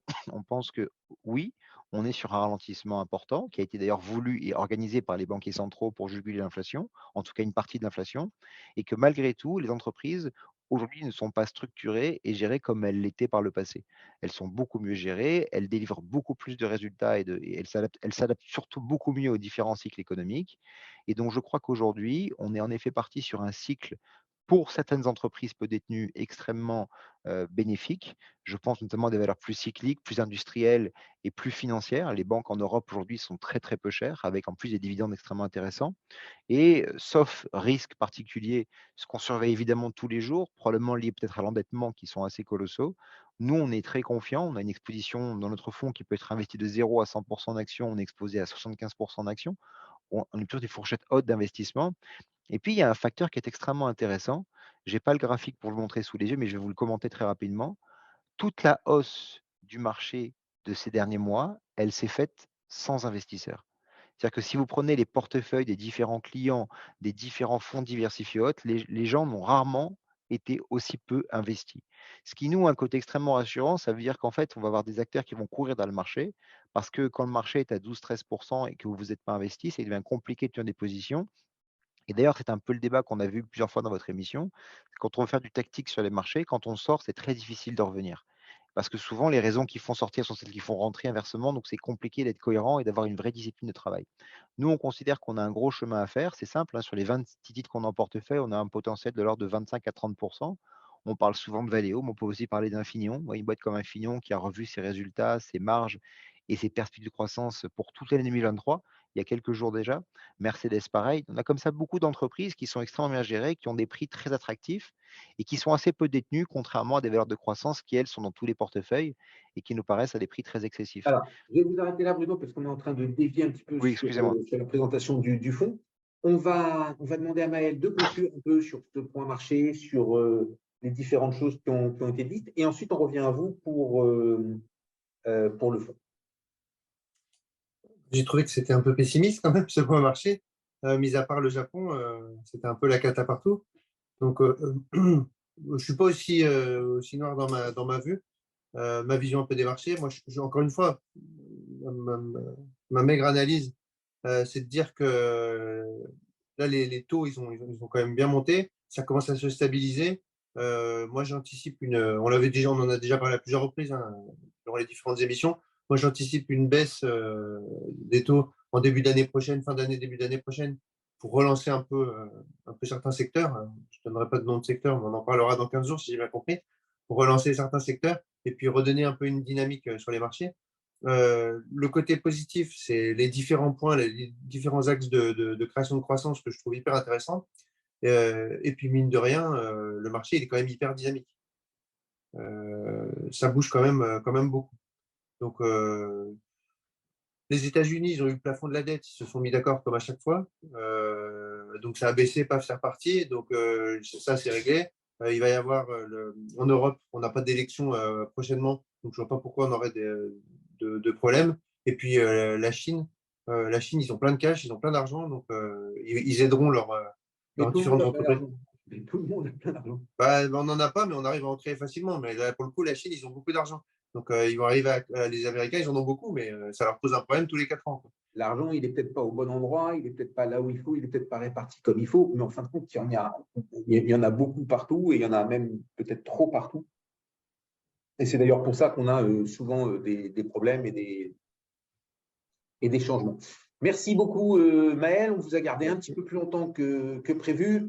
On vous dit à très bientôt. On se voit dans 15 jours pour la dernière de l'année où on fera une émission un petit peu spéciale où on abordera plus de sujets. On essaiera de lui donner une dynamique plus forte. Et maintenant, on va terminer cette émission avec la présentation du fonds Ginger, dont Bruno Zaraya, c'est un habitué. Il vient nous voir à toutes les saisons, nous parler de son fonds, un fonds qu'on connaît bien, un fonds qu'on apprécie, un fonds qui est beaucoup répandu, c'est-à-dire que ça fait partie des fonds, peut-être pas les plus gros fonds, mais en tout cas, ça fait partie des fonds qui sont détenus par le plus grand nombre chez nous, donc beaucoup de gens en ont, même si c'est que un petit peu. Et voilà, donc c'est un fonds qui plaît dans son approche. Après, voilà, il faut l'intégrer dans les choses. Avant que vous commenciez, moi j'ai 2 questions à vous poser, toutes petites. Donc Ginger Active 360, c'est le nom officiel. Oui, tout à fait. Alors, Ginger, on en avait déjà parlé. 360, j'imagine, c'est parce que vous vouliez donner l'impression d'avoir un tour complet. Et Active, comment on est arrivé à cette création de Ginger Active 360? Mais en fait, par définition, le fonds est un fonds qui peut être, c'est un fonds carte blanche qui peut être investi de 0 à 100 sur des actions, des obligations, des convertibles, du cash, des taux. Donc, on est capable d'investir sur l'ensemble des actifs dits liquides ou en tout cas facilement lisibles. Il n'y a pas de produits complexes, on n'a pas de dérivés, d'options ou autres. Donc, on a des choses très simples en portefeuille. Et donc, comme on peut être investi sur tous les actifs, on a ce côté un peu 360 degrés dans les actifs. Et actifs, l'ensemble des actifs sont couverts. Donc, c'est pour ça qu'on a appelé ce fonds comme ça. C'est assez difficile de gérer un fonds comme ça, il faut être honnête avec vous. Aujourd'hui, il y en a très, très peu en Europe, même en France, hein, les fonds carte blanche 0-100 actions, c'est assez complexe, surtout quand vous n'avez pas de gamme et que vous avez que ce fonds-là. Donc du coup, c'est c'est compliqué, mais c'est vrai qu'aujourd'hui, nous, on l'a pensé comme étant un fonds de portefeuille qui va venir compléter quasiment toutes les briques élémentaires d'un portefeuille. Quand vous construisez une location d'actifs, c'est un peu comme construire une maison. Une maison avec 16 salles de bain, ça n'a pas tellement de sens. En revanche, on va avoir une salle de bain, une cuisine, une chambre, 2 chambres, 3 chambres. Voilà. Nous, on est une des pièces de la maison. On essaie de la faire la plus solide possible et la plus cohérente possible. Donc, on investit de 0 à 100 et on va investir sur le marché action en fonction du risque que nous on identifie. Si je dirais, pour donner une image un peu à vos auditeurs, j'en donnais 2, je dirais qu'on essaie de dissocier la peur des risques. C'est-à-dire qu'en fait, vu comment l'information est traitée quotidiennement, on a tendance à vouloir surestimer les peurs. Nous, on essaie de ne pas s'approprier ces peurs, on essaie de travailler avec un cap, une boussole qui est un peu différente. Et en fait, si vous voulez, les gens parlent beaucoup de volatilité. Alors d'abord, quand les taux étaient ce qu'ils étaient, il fallait acheter de la volatilité parce qu'il n'y a que ça qui allait être payant. Et je pense que maintenant on le constate, hein, le fonds sur 3 ans, aujourd'hui, il est premier de sa catégorie avec des performances qui sont assez exceptionnelles, puisque sur 3 ans, on Alors, est autour rappelez-nous de. le nom de la catégorie, s'il vous plaît. C'est le fonds diversifié mixte eurodynamique. Donc, on est flexible eurodynamique, donc c'est un fonds flexible. Donc, il y a à peu près 200 fonds dans la catégorie. À titre d'exemple, le fonds doit faire environ 15% par an annualisé sur 3 ans, alors qu'à la catégorie d'être entre 3 et 4. Ce qui montre pas qu'on est des génies, c'est pas du tout pour ça que je dis ça, je dis beaucoup d'humilité, mais ça veut dire que les gens n'ont pas cru au marché. On peut pas leur en vouloir si sur 3 ans, quand on voit tout ce qui s'est passé, beaucoup d'acteurs ont préféré rester peu investis, voire pas investis du tout. Ça n'a pas été notre choix. Nous, on a considéré que les éléments qui étaient face à nous, aussi bien la guerre en Ukraine, l'inflation, l'épisode du gaz, l'épisode cette année des crises bancaires, étaient des peurs qu'on comprenait, mais auxquelles on n'adhérait pas. Donc, on a gardé le cap, on a conservé nos positions. Et aujourd'hui, l'ambition pour nous, c'est d'être ce fonds de portefeuille qui va être capable de détenir des valeurs souvent dont personne ne veut. Plusieurs fois, on a échangé ensemble, Bernard, sur Saint-Gobain, qui n'est pas la faveur d'investissement, sur Valeo, qui n'était pas regardé, et c'était très juste à l'époque aussi, ça l'est encore parfois aujourd'hui. Mais nous, on est là pour agréger des valeurs. En général, on a entre 25 et 27 titres, donc c'est très concentré. Et on a des valeurs qui vont pouvoir performer dans 1 mois, dans 2 mois, d'autres dans 6 mois. L'idée étant d'avoir une performance cohérente et construite dans le temps. Le private equity est très à la mode chez tous nos clients depuis quelques temps. Nous, en fait, on fait du private equity côté. C'est-à-dire qu'on va investir en entreprises qui ont des managements disruptifs ou qui ont des en transition sur d'autres activités. On va adhérer ou pas à ces projets. Quand on y adhère, on essaie de comprendre le prix de ces projets. Et quand on considère que le prix aujourd'hui laisse une opportunité importante par rapport à un prix futur, eh ben on se permet d'investir dans ces entreprises et de conserver et de les garder dans la durée au sein de notre portefeuille. Et donc aujourd'hui, nous sommes investis à 76% en actions parce qu'on considère encore une fois que le risque n'est pas présent dans le marché. En tout cas, le risque, nous, on cherche à identifier, le risque systémique qui est si rare mais qui est si dur pour tout investisseur. Et on accepte des épisodes de volatilité, de crainte, parce qu'on considère que lorsqu'on sortira de cet épisode-là, un peu comme pour les bancaires il y a quelques jours, il y a quelques semaines, on sortira plus haut qu'on l'était avant. Et donc, nous, ce que l'on cherche pour nos clients, c'est d'avoir le meilleur couple rendement-risque en acceptant ces épisodes parce qu'on n'est pas capable de faire du tactique et de bouger tous les jours. Mais en revanche, on est capable d'identifier les pépites de demain dont on croit qu'elles sont attractives. Très bien. Alors, tout à l'heure, vous avez dit le fonds est à 75% actions. Oui. Et qu'est-ce que c'est les autres 25%? Vous les placez comment?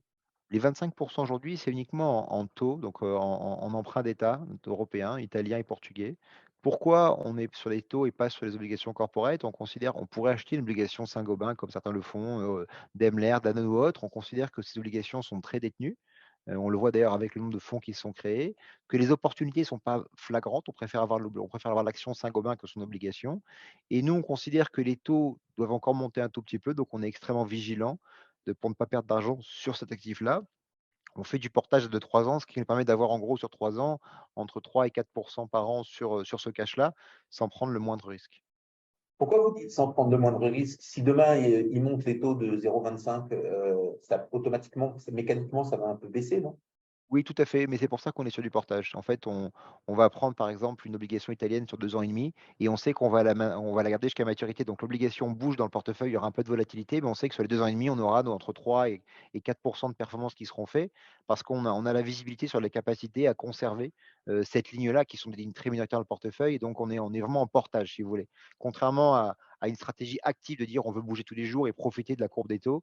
Là, on dit voilà, l'État italien nous offre, je sais plus, je crois que c'est entre 3,8 et 4,2 de rémunération sur l'obligation qu'on avait obtenue, à moins que l'État italien fasse faillite, ce qui nous paraît nous propre à la court terme, et j'espère on le verra venir, ça doit arriver. Mais en tout cas, c'est vraiment c'est comme quand un client va prendre un compte à terme. Voilà, vous avez une rentabilité qui n'est pas exceptionnelle, mais qui n'est pas non plus nulle aujourd'hui au regard des taux, et qui permet de tilter un peu le cash, sachant que nous, le gros de la performance du fonds, on le fera sur la partie action aujourd'hui. D'accord, mais ça, c'est pas un peu contraire à votre devise? Ça veut dire que si demain, vous pensez qu'il faut vous investir à plus que 75, et je ne vais pas parler de 77 ou 79, mais si vous êtes ultra confiant sur le marché et que vous vouliez monter à 85, 87, 89, 97, je crois que vous avez été investi à certains moments quasiment à 100%. Tout à fait. Voilà. Tout à fait. En faisant du portage, vous ne pourriez pas, puisque vous serez obligé de vendre. Alors, Vous avez raison en analysant comme ça, mais si on réfléchit jusqu'au bout de l'idée, c'est que si on veut investir plus, ça veut dire qu'on est sur un momentum de marché qui est plus intéressant et ça veut dire probablement qu'on aura des capacités à faire de la performance sur l'oblig. Nous, on est là pour acheter le meilleur couple rendement-risque. Si je perds 1 sur une oblig et que je perds 10 sur une action, l'arbitrage il est vite fait pour moi. Ce qui sera embêtant, c'est de perdre 1 sur une obligation, de perdre 4 sur une action. Mais moi, je suis sans cesse de l'arbitrage par rapport à ce qui est le plus intéressant pour mes clients. Et donc aujourd'hui, par rapport à la philosophie et par rapport au risque identifié, on est investi à 75%, d'autant que les valeurs qu'on a en portefeuille ont un très très fort delta par rapport au marché, ce qui nous permet, si vous voulez, lorsque le marché est haussier sur nos titres, de souvent faire entre 120 et 130% de la hausse du marché avec 75% d'exposition. Donc nous, ce qui nous intéresse, c'est de faire le meilleur couple rendement-risque pour nos clients. Et aujourd'hui, sur ce portage, alors je parlais de portage, mais ce n'est pas les 25% qui ont la même date, le même moment. Donc, si vous voulez réinvestir 4, 5, 6, 7, 10%, vous voyez, aujourd'hui, on était à 82% en actions, on est passé à 75 uniquement avec les dividendes, pour vous montrer le poids des dividendes et l'importance que ça peut avoir un portefeuille. Donc, on attend un moment de marché important pour racheter certains titres et pour repasser autour des 82, 83. Donc, c'est quelque chose qui est anticipé et que l'on prévoit de faire dans les prochains jours ou les prochaines semaines. D'accord. Alors, tout à l'heure, en participant au débat, j'ai noté 3 choses. Si j'ai bien noté, vous avez parlé de 26 titres Oui, dans votre fonds. Donc là, on est tout à fait. vraiment dans l'ultra concentration. Ça veut dire que le titre le plus représenté, il doit être pas loin ou autour de 10%, c'est ça? On n'est pas loin. C'est-à-dire que le taux représenté, c'est Société Générale, autour de 7-8%. Tout à Ah, fait. Mais on a 7-8%. plusieurs titres à 7-8% presque. D'accord. Donc, on est quand même pas si près que ça des 10%. Et d'ailleurs, cette règle de 10% par titre, elle est inscrite dans le marbre chez vous ou vous pourriez être à 12-13% par titre, voire vous l'avez déjà été? Non, on ne l'a jamais été parce que, si vous voulez, vous avez raison de soulever ce problème. C'est une difficulté quand vous êtes surtout sur des gestions dites plus indicielles parce que dans le CAC 40, par exemple, LVMH c'est 16%, 17%, le Real pareil, et que donc là, pour vous retrouver un indice, il faudrait surinvestir. Ce n'est pas notre cas aujourd'hui. Société Générale, dans le CAC 40, ça doit être 0,3 ou 0,4% du CAC. Nous, on a 7%. Pas besoin d'être à 10% sur le dossier, si vous voulez. Vous avez déjà une telle surpondération par rapport à l'indice et par rapport aux perspectives qu'il y a. Pareil pour Arcelor, pareil pour BNP Paribas. Donc, si vous voulez, on a des entreprises qui sont très délaissées et peu détenues. Elles sont aujourd'hui minoritaires dans les indices et majoritaires dans notre fonds. Donc, nous, on travaille vraiment sur quelques dossiers qui sont autour de 6-7%, qui sont très importants pour nous. On a pas mal de dossiers qui sont autour de 4 ou 5%. Et puis, on a un petit fonds de portefeuille. La ligne sont entre 3 et 4%. Et ça dépend des potentiels, des catalystes et de nos convictions.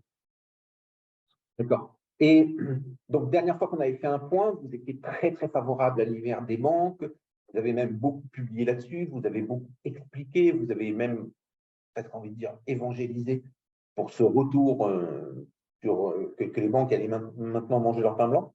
Vous avez toujours une position, une conviction aussi forte sur les banques et Toujours l'univers aussi forte. bancaire représente combien du coup?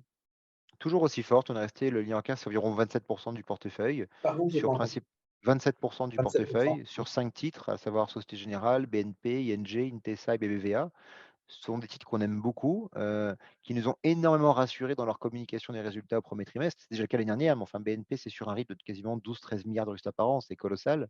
Des rachats d'actions importants, même si ce n'est pas un objectif enfin en tout cas, elles ont les moyens de le faire. Des dividendes importants, des décotes très importantes. Les banques aujourd'hui ne sont plus les banques il y a 5 ou 6 ans. D'ailleurs, les réglementations BAL 2, BAL 3 ont mis un peu une chape de plomb sur la valorisation, mais elles ont apporté en échange de ça des caractéristiques beaucoup moins risquées. Je pense qu'à un moment donné, les gens vont commencer à l'intégrer et le comprendre. Il est évidemment pas normal de voir de telles remontées des taux et des banques qui n'en profitent pas au niveau des indices boursiers. C'était le cas avant la crise bancaire. La crise bancaire a impacté fortement les valorisations. Vous savez, c'est un peu comme sur une scène de crime. Les gens n'ont pas envie forcément de venir tout de suite. On est sur la scène de crime bancaire avec la peur SVB, Deutsche Bank, Crédit Suisse ou autre. Je pense qu'avec le temps et la poussière qui retombe, on va se rendre compte que ces valos sont vraiment très peu chers, extrêmement attractives et extrêmement résilientes. Donc nous, on considère que ce sera un moteur important de performance dans les prochaines semaines. D'accord. Vous avez la même attitude vis-à-vis du secteur des assurances ou pas du tout? Non, c'est un petit peu différent pour le coup. On n'est pas très présent sur l'assureur, on n'a pas d'AXA, on avait un peu d'Allianz qu'on n'a plus. On est plutôt bancaire parce qu'on considère vraiment que la décote est beaucoup plus importante. Les assureurs, c'est encore un peu différent parce qu'on a beaucoup de niveaux de sinistralité, notamment sur l'environnemental ou autre, qui impacte les résultats, ce qui n'est pas le cas sur des banques aujourd'hui. Alors, on peut avoir d'autres choses, mais la réglementation n'est pas la même. Aujourd'hui, nous, on est beaucoup plus bancaire qu'assureur. Nous, on aime beaucoup les banques et les valeurs cycliques et industrielles. D'accord. Et est-ce que vous vous attendez à des opérations de fusion-acquisition dans les banques ou pas trop et c'est par elles-mêmes qu'elles vont C'est s'améliorer? C'est une excellente question. Je pense qu'on doit s'y attendre et je pense que ça doit se préparer. Elles auraient dû intervenir déjà il y a quelque temps parce que, il y avait telle décote, mais le moment où il y avait des décotes, il y avait tellement de peur sur les marchés qu'une opération financière aurait plus apporté un côté anxiogène au secteur plutôt qu'autre chose. On aurait dit: «C'est un peu comme Crédit Suisse et UBS, c'est par peur qu'on fait ça». Je crois que les valorisations et même le secteur en Europe est fait pour qu'il y ait des concentrations. Je crois que l'Europe a voulu, faire un emprunt européen, pendant le covid, donc c'était un premier pas justement vers l'européisation du système industriel financier français, européen, pardon. Et je pense que je ne serais pas très surpris de voir, une grande banque italienne, une grande banque française ou une grande banque espagnole, une grande banque française. Ça me paraît assez cohérent de vouloir créer un gérant de l'industrie européenne bancaire. D'accord. Alors, tout à l'heure aussi, vous avez parlé de deux titres. Vous avez parlé de Valeo et d'Arcelor. Et en parlant d'Arcelor, vous aviez dit, sur les 3 dernières années, ils ont racheté ou ils se sont renforcés de 30% de leur capital Oui. par le biais de dividendes ou de choses comme ça. Vous voulez bien reprendre le sujet et nous l'expliquer plus en détail? Alors en fait, il faut d'abord comprendre qu'ArcelorMittal, c'est une entreprise familiale, hein, c'est la famille Mittal qui est majoritaire dans Arcelor, en tout cas qui détient une grande partie du capital. Et quand vous avez une entreprise familiale ou pas, vous avez différentes possibilités pour, rémunérer ou fidéliser votre actionnaire. Vous pouvez distribuer du dividende, donc du rendement, certains le font, les bancaires, les valeurs télécoms. Vous pouvez racheter vos titres. En rachetant vos titres et en les annulant, vous allez augmenter ce qui reste présent automatiquement. Et donc, ben, Arcelor, par exemple, a racheté 30 de sa capitalisation boursière ces 3 dernières années, donc c'est énorme. Ça veut dire une chose, c'est-à-dire qu'il y a que Arcelor qui a acheté du Arcelor, en gros, hein. Il y a personne qui a dû acheter du Arcelor dans les portefeuilles. Quand on voit le cours de bourse et l'évolution de la valeur, on se dit qu'il y a quasiment qu'eux qui ont acheté la valeur. Mais d'abord, en général, quand vous êtes une famille, vous n'êtes pas un mécène. Si vous faites ça, si vous avez un peu de visibilité sur votre activité, ce que vous faites. Et je pense que Arcelor, de plus en plus, est une valeur non cyclique. L'Europe a beaucoup investi sur l'acier vert, donc a financé la R&D d'Arcelor, qui en profite avec un acier vert qui est exceptionnel et qui aujourd'hui, ils sont leaders sur ça pendant un bon moment, je pense. Et donc, c'est une façon aussi, de rendre l'entreprise plus attractive et c'est pas quelque chose qui a été intégré par le marché, c'est pas vraiment regardé et je pense que sur les valeurs cycliques un peu difficiles comme ça, souvent, c'est intégré très rapidement et vous avez des rebonds qui sont très violents en peu de temps. On est sur un marché qui est construit comme ça. Par le passé, il y a des 15 ou 20 ans, vous avez des valeurs qui étaient appréciées dans la durée. Aujourd'hui, une valeur comme Saint-Gobain, on parlait tout de Valeo, peuvent ne rien faire pendant quelques temps et perdre 40 en 3 semaines, surtout sur un Valeo dont on parlait tout à l'heure, parce que c'est une petite entreprise par rapport aux autres, hein, c'est 12 milliards, même pas d'ailleurs, je crois que ça va être autour de 10 milliards de capitalisation, donc c'est plutôt petit. Alors c'est gros bien sûr, mais par rapport à un Hermès qui fait 230 milliards par exemple, vous voyez, c'est tout petit. Et il est évidemment plus facile de vendre à découvert une petite entreprise qu'une grande. Et on sait que Valeo, beaucoup d'acteurs américains s'amusent à shorter l'entreprise. Ça pèse quand on l'a en portefeuille, mais ça veut dire aussi que quand vous rachetez vos shorts, automatiquement, vous achetez l'entreprise. Et ça fait des bons de va-et-vient importants.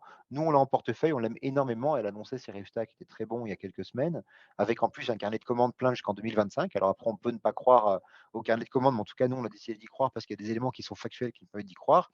Je crois que Valeo a changé son président il y a quelques semaines et qu'on a besoin de retrouver la confiance avec un nouveau président, ce qui est normal, mais on est très vigilant sur le titre, mais on l'aime beaucoup. Je vais revenir sur Mittal. Est-ce que vous pensez que sur une société comme Mittal, parce que bon, racheter 30% de ces titres, ça veut dire qu'il faut disposer ou d'un cash fantastique ou d'une capacité à emprunter fantastique. Donc, je ne sais pas s'ils ont racheté avec du cash qu'ils possédaient ou s'ils ont racheté quand les taux étaient à moins de 1% et qu'ils ont fait un emprunt sur 7 Les 8 deux, les deux. c'est des fait comme ça. Mais est-ce que vous pensez que ces sociétés, on peut s'attendre à des sorties de la cote, un peu comme avait fait Xavier Niel ou à un moment, et en fin de compte, il l'a fait en voyant très bien qu'il allait racheter pour pas cher, ensuite distribuer du dividende et que globalement, il faisait une excellente affaire. En plus, il a été gentleman puisqu'il a offert une prime aux actionnaires très forte par rapport au dernier cours, parce que son cours était un peu délaissé. Et comme vous dites, bon, si on vous écoute, ArcelorMittal, le cours, il est un peu délaissé aussi. Valeo, le cours, il est un peu délaissé. Et personne ne s'occupe d'eux. Donc, est-ce que vous pensez que ces familles peuvent se réemparer de leur société? C'est une possibilité. J'avoue que autant je pense que Xavier Niel est seul maître à bord de ce qu'il fait, la famille Mittal est beaucoup plus grande, donc peut-être qu'ils n'ont pas les intérêts convergents tous vers la même chose et donc ça serait peut-être plus difficile à mettre en place et puis les taux sont à 4 aujourd'hui, donc l'opération serait plus coûteuse que celle d'Iliad il y a quelques mois.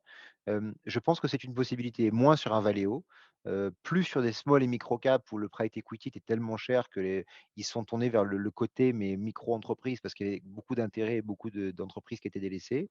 Sur un Arcelor, pour pour être honnête avec vous, je ne connais pas assez les intérêts de la famille, leurs ambitions et qui pourraient faire qu'ils aient envie de faire ça. Je crois que déjà ce qu'ils font, c'est extrêmement intéressant pour eux parce que ça les renforce dans le capital, ça remonte le dividende qu'ils font plus dans leur famille. Donc, ils arrivent à faire quelque part du private equity côté. Et si un jour ils n'ont plus d'intérêt, mais l'entreprise est beaucoup plus grosse et ils ont moins de capital probablement que ce que M. Niel avait dans Iliad. D'accord. Alors, on approche de la fin, là. Votre résultat en year to date, il est à combien? On est autour de 8,5% depuis le début de l'année.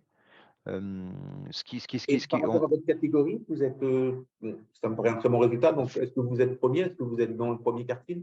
On est dans le premier décile même, on est plutôt dans le très haut Premier. du classement avec cette performance, mais c'est pas lié à nos compétences parce que nous, pour le moment, on est très value et c'est plutôt la croissance, donc on a un peu de retard sur ce qu'on voudrait faire par rapport à ce qu'on pense mériter sur le portefeuille. En revanche, on est très en avance par rapport à la catégorie parce que la catégorie n'est pas investie. Et les gens ont eu très peur ou n'ont fait que vendre le peu qu'ils avaient en écrétant des plus-values, ce qui fait qu'aujourd'hui, de par l'exposition qu'on a dans le marché, ça nous donne beaucoup d'avance, quelles que soient les valeurs, même si nous, on pense que dans les prochaines semaines, la rotation qu'il devrait y avoir dans le marché va faire que le fonds devrait plus surperformer par rapport au marché, par rapport encore à la catégorie. Alors justement, en une minute, je vais vous poser une question. C'est souvent une question qui revient des clients. Donc, surtout, bon, il y a des clients qui sont, pour en revenir à la première partie de l'émission, un peu passifs et qui s'espèrent. Mais il y a des clients qui sont actifs, voire même proactifs, et qui analysent ce qu'on leur dit, qui regardent. Et une des critiques, alors ce n'est pas une critique à l'égard de votre fonds, mais une des positions amenées par les clients, c'est que ça fait quelques années que vous êtes dans cette catégorie des fonds diversifiés mixtes Europe, mais en réalité, vous vous comportez presque comme un fonds action, puisque vous êtes investi, j'ai presque envie de dire, entre 75 et 100% depuis 5 ans. Et il y a peut-être eu des petites périodes où vous avez désinvesti, mais tous les points qu'on a fait ensemble, vous étiez fortement investi, voire même à plus que 75%. Et là, je parle sous votre responsabilité, mais ça me paraît même être un minimum ou un point bas depuis 2-3 ans. Vous avez raison. En fait, vous avez complètement raison. Et cette remarque, elle est à la fois recevable et elle est souhaitée de notre part. C'est-à-dire qu'à l'heure où on vous parle, le marché est au plus haut. Donc en fait, si on regarde sur 4, 3 ou 5 ans, il fallait être investi. Certes, il y a eu des à-coups, certes, on aurait pu sortir, rentrer, mais personne ne l'a fait. Donc, quand on voit le niveau du marché, le prix et la valeur d'entreprise, il fallait être investi. C'est-à-dire que nous, notre objectif, c'est d'acheter le meilleur couple rendement-risque, d'acheter ce qu'il y a de plus intéressant en termes d'actifs et le plus rémunérateur. Et objectivement, avec un peu de recul, ce qu'il y avait de plus rémunérateur, c'était bien le marché action. Donc, ça génère de la volatilité parfois, ça génère des à-coups de marché parfois. On en est désolé, on en est les premières victimes aussi avec nos clients, avec vous, mais on considère que c'est ce qu'il fallait avoir. Et à l'heure où je vous parle, on considère que c'est toujours ce qu'il faut avoir. Mais je ne vous cache pas que c'est très probable, je ne sais pas quand, qu'on soit exposé à 10, 15 ou même pas exposé en action dans un moment donné dans les prochains mois. Ce ne sera pas bon signe pour tout le monde parce que ça veut dire qu'on aura des risques importants sur beaucoup d'actifs et je préférerais nous vivre le plus tard possible, mais c'est une possibilité parce qu'en fait, on peut faire ça. Il faut bien comprendre que ce fonds peut être investi à zéro. Il a déjà été investi à 0% en action. Il y a très longtemps, vous avez raison de le souligner. Il est investi plutôt entre 75 et 85 depuis maintenant un bon moment. Mais les événements de marché, les valos, les prix et les risques nous ont amenés à avoir ces positions. Et ce qu'il faut surtout souligner pour vos clients comme pour vous, c'est qu'on a su tenir ces positions à des moments où tout le monde disait qu'il fallait vendre et pas y être. Donc, et ça a été très difficile parce que quand vous avez une gamme, c'est pas très grave, mais quand vous avez qu'un seul fonds, tenir contre vents et marées, contre les convictions de tout le monde, contre les nouvelles négatives, contre l'avis des clients, c'est quelque chose qui est très difficile. Et on a montré qu'on était capable de le faire. Et je pense que cette discipline de travail, cette approche, elle est extrêmement valorisante pour vos clients comme pour nous parce qu'elle était très rémunératrice. Et finalement, c'est sur les 5 années qu'on a les meilleures performances en relatif par rapport à notre catégorie et en absolu. Le fonds aujourd'hui, que vous prenez sur un an, ce fonds fait quasiment 8%. Depuis l'année, il fait 8%. En 3 ans, il fait entre 12 et 15% par an. Donc, c'est finalement à des moments les plus difficiles où il fallait tenir les positions qu'il a été le plus rémunérateur. Et je suis très heureux et ça me permet de remercier vos clients, on va dire, d'être fidèles et de nous avoir fait confiance parce que cette confiance, elle est précieuse, elle est fragile, bien sûr. J'espère qu'on en est digne et on se battra toujours avec ses convictions et ses valeurs pour essayer d'apporter le meilleur à vos clients, à nos clients. Allez, c'est sur ces mots sortis du cœur, on les sent vraiment sortis du cœur, qu'on va en terminer. Donc, merci beaucoup Bruno d'avoir participé à cette émission avec nous. Donc, je rappelle, la société Ginger et le fonds Ginger Active 360, donc un fonds diversifié mixte européen. Merci beaucoup. Et merci à vous, bonne journée. Avec plaisir, prenez soin de vous. Au revoir. La French Radio.